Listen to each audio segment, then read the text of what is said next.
YTN 뉴스 FM 이동형 뉴스 정밀승부 3부 시작하겠습니다. 지난 10일 한빛 원전 1호기에서 사고가 있었습니다. 원자력 발전소의 원자로는 출력 제한치가 있는데 한빛 원전 1호기가 5% 출력 제한치를 초과해 18%까지 높아졌고 그 즉시 원자로를 멈췄어야 하는 상황인데 12시간이 지나서야 수동으로 정지됐다는 사실이 알려져 논란이 되고 있지요. 시민단체들은 체르노빌 원전 사고처럼 될 뻔했다 이런 주장까지 하고 있는 실정입니다. 얼마나 위험하고 심각한 사고였는지 전문가 연결해서 이야기 나눠보겠습니다. 서울대 원자핵공학과 서균열 교수 연결합니다. 교수님. 네, 안녕하십니까. 네, 안녕하십니까.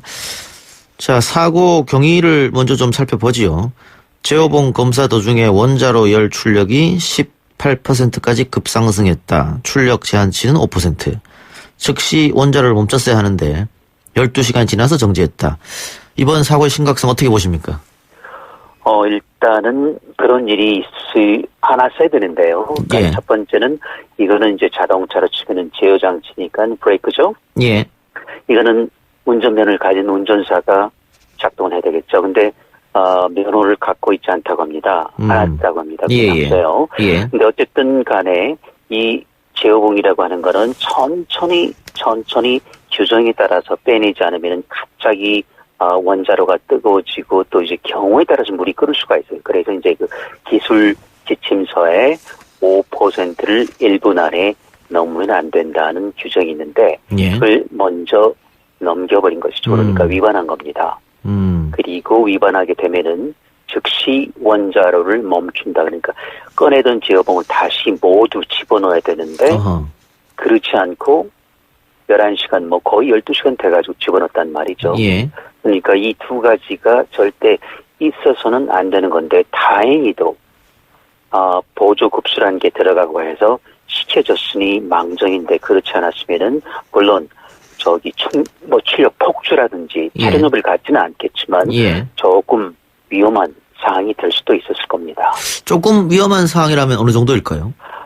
예를 들어서 과열된다는 것이죠. 그러니까 예. 물이 끓는 것이고 증기가 나오는 것이고 증기가 나오면은 수소가 나올 수 있고 이런 겁니다. 그러면 점점 온도가 올라가는 거니까 국부적으로나마 그 비등이라고 하는 거 있지 않습니까? 물이 예. 끓었을 수도 있다. 그런데 원자로 안에서는 물이 끓으면 안 됩니다. 왜냐하면 물이 끓게 되면은 점점 연료봉 껍질부터 뜨거워지기 때문에 이제 일부 녹을 수가 있는 것이죠.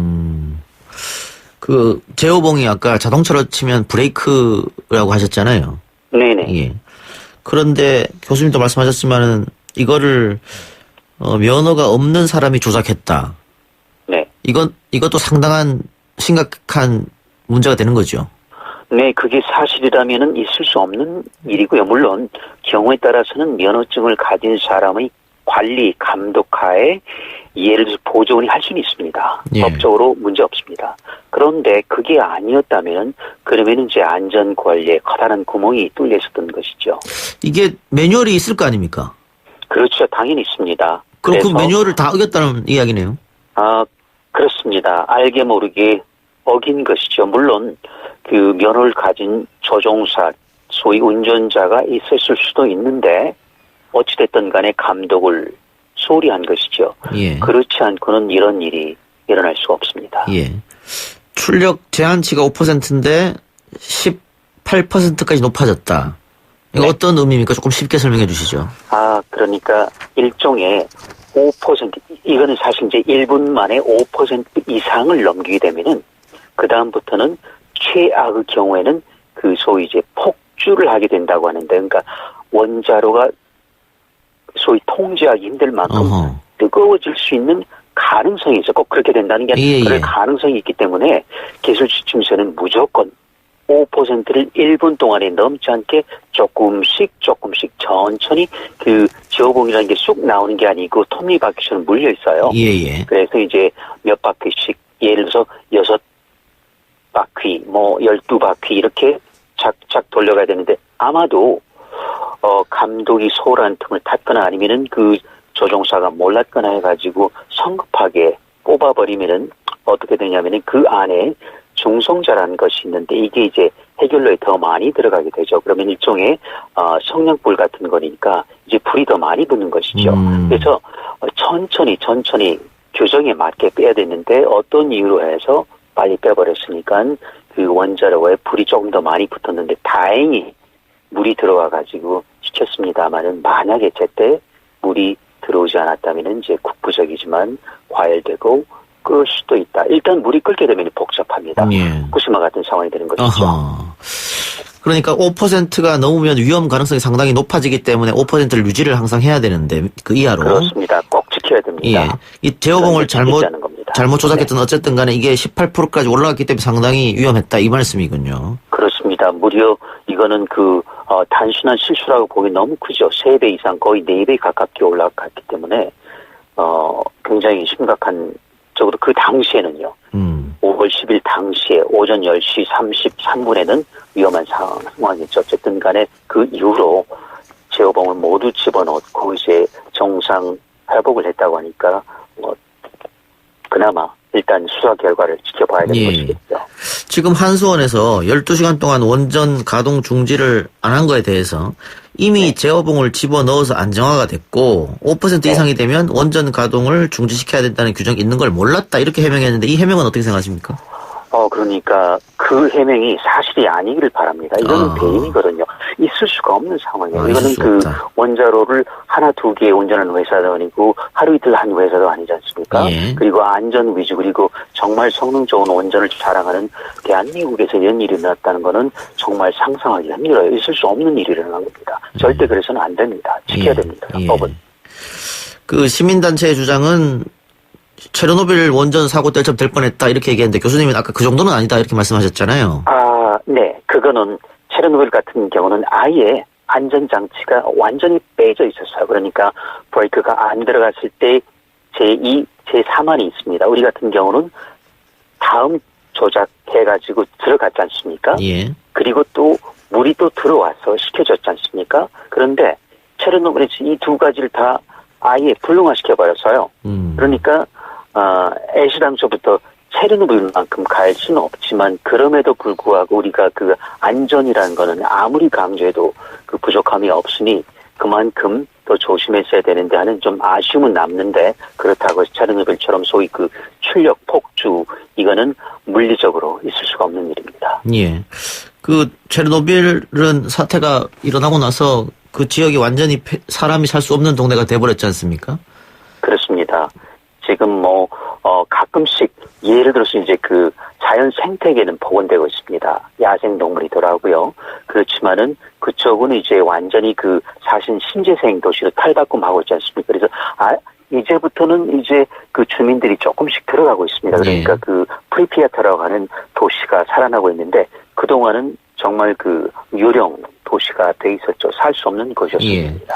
그 다행스럽게도 아무 일도 일어나지 않았습니다만 심각한 사태가 있었으면은 우리도 이게 그 정도까지는 아니어도 굉장히 위험한 상황이 될 수 있었다 이 말씀이죠. 그렇습니다. 그래서 아까 말씀드렸지만은 만약에 금방 다시 삽입이 안 됐었다라면 고착이라는 게 있습니다. 미국 같은 원자로에서도 들어가야 되는데 안 들어가고 버틸 수가 있어요. 왜냐하면은 뜨거워지면은 압력이 높아지니까 자꾸 밀어내버리는 거예요. 그랬더라면 정말 큰일 났고, 그리고 또 보조급수라는 게 들어가지 않았더라면 정말 뜨거워졌을 것이고, 그런데 용케도 그런 부분이 다 제대로 작동한 겁니다. 그런데 안전이라고 하면 그럼에도 불구하고 그게 되지 않았을 때도 안전해야 된다는 것이죠. 그렇겠죠. 만약 그게 안 됐으면은 정말 우리도 안심할 수는 없었을 것입니다. 상당 부분 경우에 따라서는 과열되고 증기가 생기고 경우에 따라서는 녹아내리고 일부 녹아내리고 이런 일이 있었을 수도 있겠죠. 예.